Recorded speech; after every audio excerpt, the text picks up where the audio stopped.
आज हम स्ट्रोक यानी ब्रेन अटैक या लकवा के बारे में बात करेंगे।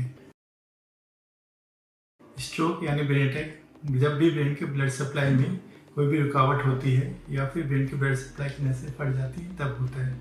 इसमें सबसे ज़्यादा कॉमन ब्रेन की ब्लड सप्लाई में रुकावट होती है या काफ़ी कारणों से हो सकता है। इसमें जो सबसे ज़्यादा इंपॉर्टेंट रिस्क फैक्टर्स होते हैं वो blood pressure, diabetes, smoking, cholesterol का बढ़ा होना होते हैं। आजकल स्ट्रोक यंग पेशेंट्स में भी हो रहा है, नहीं तो पहले से केवल बुजुर्गों की डिजीज़ मानी जाती थी। यंग पेशेंट्स में स्ट्रोक होने का कारण मेनली जंक फूड खाना, एक्सरसाइज ना करना, स्मोकिंग, ये सारे कारण हो रहे हैं। जब भी किसी को स्ट्रोक होता है तो उन्हें ये फास्ट एक एक्रोनिम होता है, ये याद रखना चाहिए। एफ से फेस, लोगों का फेस टेढ़ा हो सकता है, ऐसे टेढ़ा होता है फेस। आर्म, लोगों के हाथों में कमजोरी आ सकती है या पाँव में कमजोरी आ सकती है, उन्हें चलने में परेशानी हो सकती है, चलते गिर सकते हैं। एस मतलब स्पीच, स्पीच मतलब कि लोगों की जो आवाज़ है या तो वो बंद हो सकती है या फिर वो तुतला के बोलने लग सकते हैं। टी मतलब टाइम, टाइम इसमें इम्पॉर्टेंट फैक्टर होता है। जब भी किसी को स्ट्रोक हो तो वह अगर हॉस्पिटल 3.5 घंटे के अंदर आ जाए या 6 घंटे के अंदर आ जाए तो आजकल ऐसी पद्धतियाँ मौजूद हैं कि उसका इलाज हो सकता है। 3.5 घंटे के अंदर आने पे हम थ्रोम्बोलाइसिस का प्रोसीजर करते हैं और अगर आप 6 घंटे के अंदर आ रहे हैं तो फिर हम आपके लिए थ्रोम्बेक्टमी का प्रोसीजर करते हैं। वह हॉस्पिटल में आपको न्यूरोलॉजिस्ट और न्यूरोसर्जन मिलकर डिसाइड करते हैं। अगर पेशेंट 6 घंटे के बाद हॉस्पिटल आता है तो उनका इलाज फिर दवाइयों से ही होता है।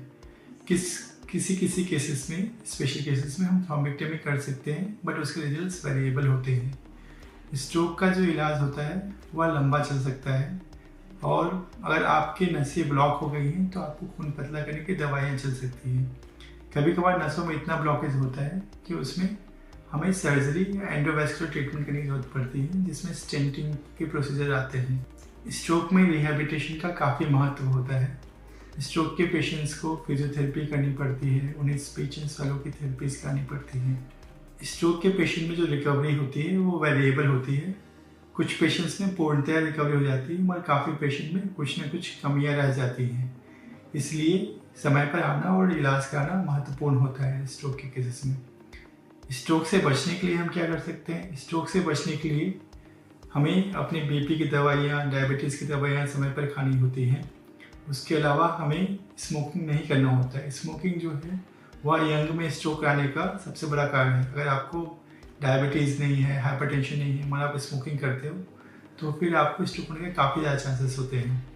उसके अलावा फास्ट फूड खाना, ज़्यादा मीठा खाना, जंक फूड खाना, उनसे ब्लड में कोलेस्ट्रॉल की मात्रा बढ़ती है जो स्ट्रोक को बढ़ा सकते हैं।